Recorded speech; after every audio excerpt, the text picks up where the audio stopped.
Are you in a relationship or situationship where the guy doesn't know whether or not he wants to be with you? Maybe y'all already broke up and you're still holding on, but he's still not sure. Well, sis, it may be time to let that relationship go, and I'm going to tell you why right after this. Hey, sis. Welcome to Goodbye Heartbreak, Hello Healing. Are you hurt and confused after a recent breakup? Are you having thoughts like, I can't believe I'm here again. Why wasn't I enough for him? Or I'm never going to get married? Do you find yourself Googling how to get past the breakup or how to heal my broken heart? Do you start your morning feeling like you can finally breathe again, only to fall apart when you see a picture of your ex on social media? Hey sis, I'm Candace. I too was a single Christian woman who was heartbroken but still desired marriage. I too had numerous failed relationships and wished the right man would come along. I wanted closure from past relationships, healing for my heart, and I wanted to feel joy in my life again. But the truth is, I had no idea where to start or how to make any of this happen until I found the secret, partnering with God to heal from heartbreak. In this podcast, you will find tips for moving on after breakups, growing your relationship with God, and preparing for future relationships so that you will heal your heart and be ready to move forward into the life you desire. So turn off those heartbreak songs and turn me up in those earbuds. It's time to heal, sis.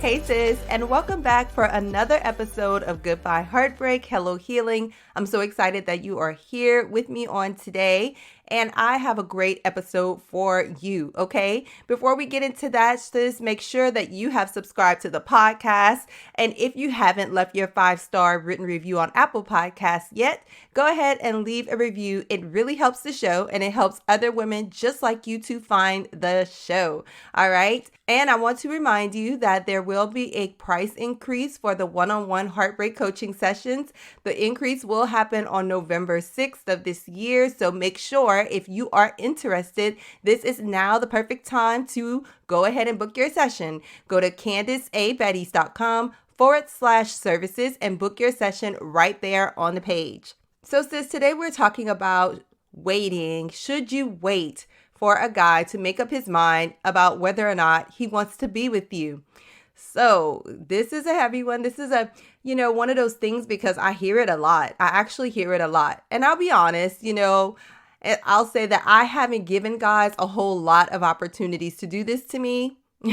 I've always felt like if you can't make up your mind about me, then I obviously don't mean that much to you, Now, granted, I would have my moments of spiraling after the fact, and I'm sure my rationale was more about pride than anything. So, even after breaking off a relationship like that, that's not to say I didn't experience any hurt or pain or heartbreak afterwards.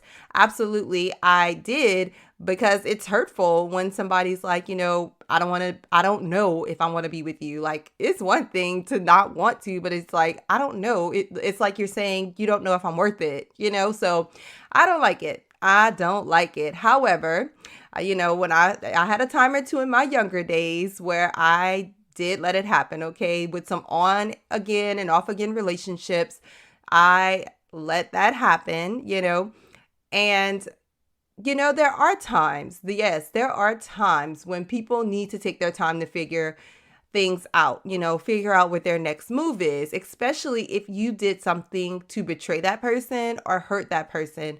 But you have to be careful even at those times that they are not using it as a tool of manipulation.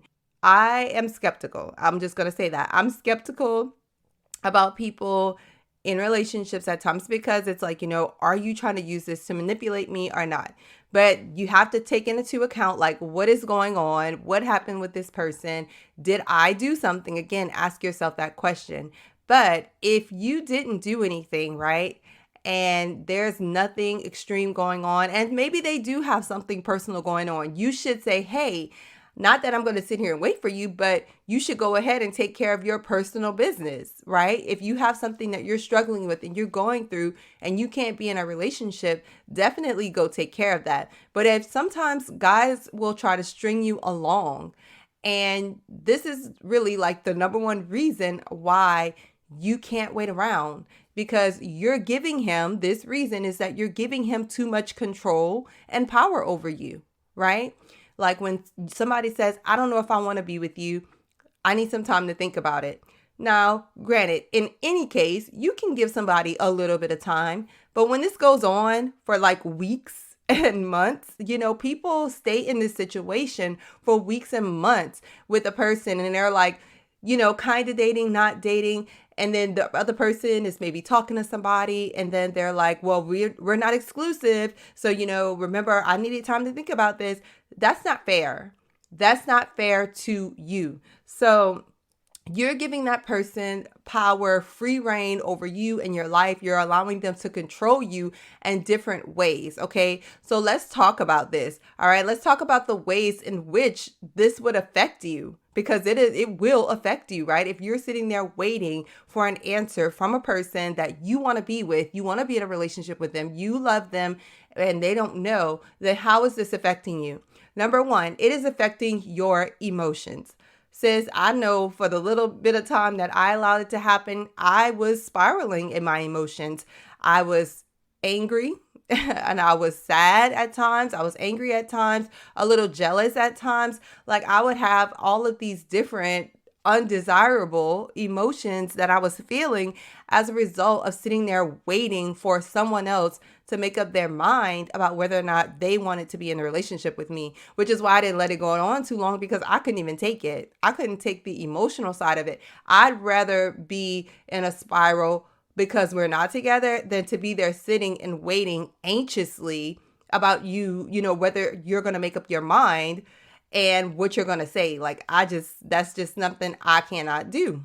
And then number two, it affects your mindset because you're going to become obsessed with knowing this answer. So it's not even going to be healthy for y'all, sis. Like your mindset is only going to be focused on that.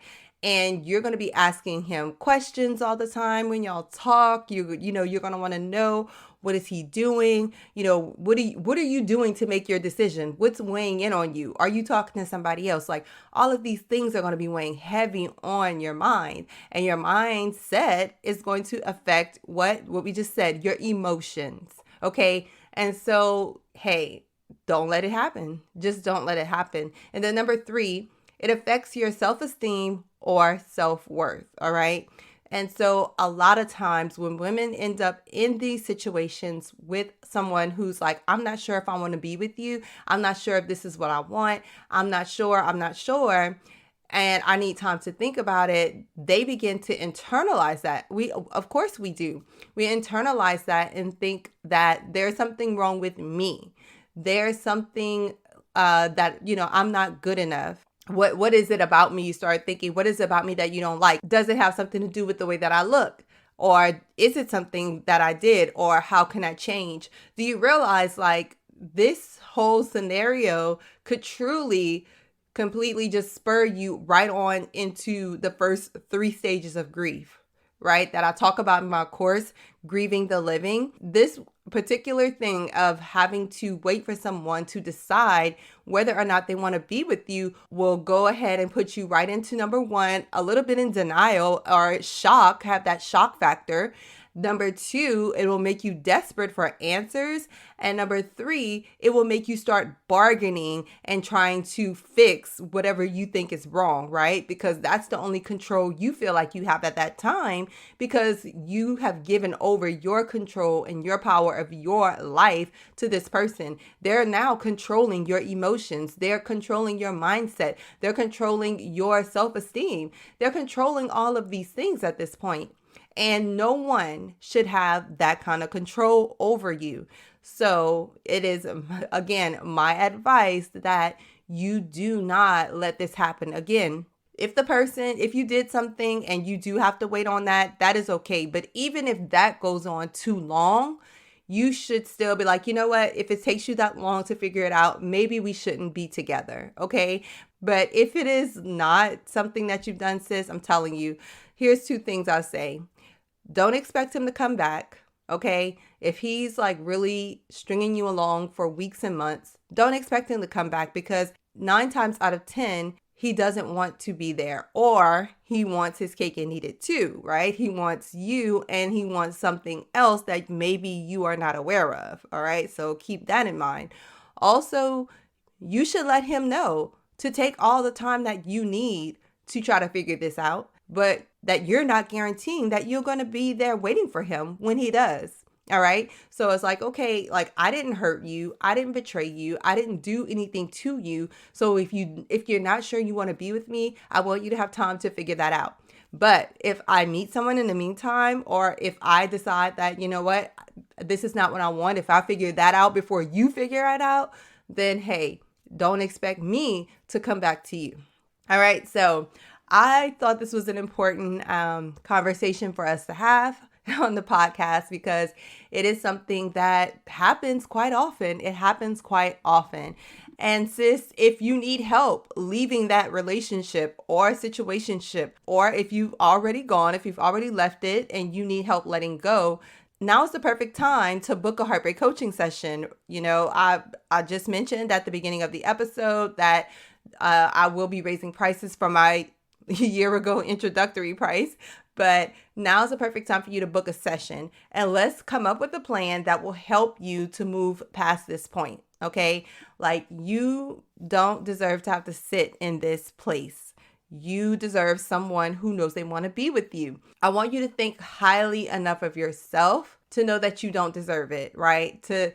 Even if you had to choose between being with him and being alone, that you are able to choose being alone, because that's better than diminishing who you are and becoming a lesser version of yourself, and actually, you know, not being very kind to yourself, because again, it's affecting you in so many different ways. All right. So book your session. We can come up with a plan to help you to move on past that, to let go of that relationship and get to a better place. Okay. It's not going to happen overnight. You're going to experience some heartbreak over it. You're going to be sad about it. And that's just the truth of the matter. But what is it going to look like 6 months from now with this person going back and forth with you on again, off again? It's almost like you're prolonging the inevitable here. So take your time, think about it. And I hope that this resonates with you and speaks to your heart, so that you can make the decision that, hey, I deserve more than this. All right. So sis, I love you so much. Come over to the Facebook group and join us. We would love to have you. I have a link for you in the show notes if you want to come and join. And I will talk to you again really soon. Bye, sis. Hey, sis. Listen, if you have been blessed, changed, or inspired by this podcast in any way, please subscribe to the podcast and leave a 5-star review on Apple Podcasts. This is the #1 way that you can thank me and show support for the show. Also, if this podcast blessed you, don't keep it to yourself. Do a quick share and bless someone else. Please know I am so grateful for each and every one of you, and I would love to hear from you. Come connect with me and other like-minded individuals in my Facebook group called Christian Women Overcoming Heartbreak and Finding Purpose. I can't wait to meet you back here really soon. Until then, remember to love the life you have while you're making it better. Love you, sis.